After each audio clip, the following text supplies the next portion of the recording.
manufacturing process of brick. Bricks are the smallest building blocks of a building and one of the most important as well. The manufacturing of bricks is a long but simple process.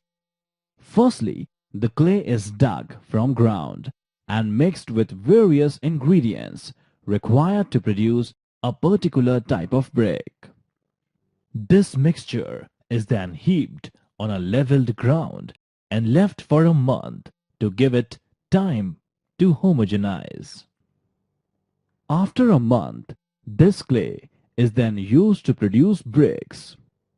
The clay is fed to a mixing tank where it is mixed with appropriate amount of water. This mixture is then conveyed to a pug mill where it is tempered to make a homogeneous plastic mass ready for shaping in desired form. This mass of clay is then sent for molding.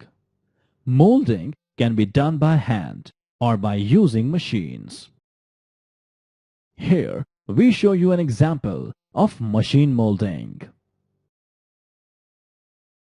The molding process is followed by drying for 7 to 14 days so as to remove maximum moisture from brick. The dried bricks are then burnt to remove moisture and improve their hardness and strength before being used for construction.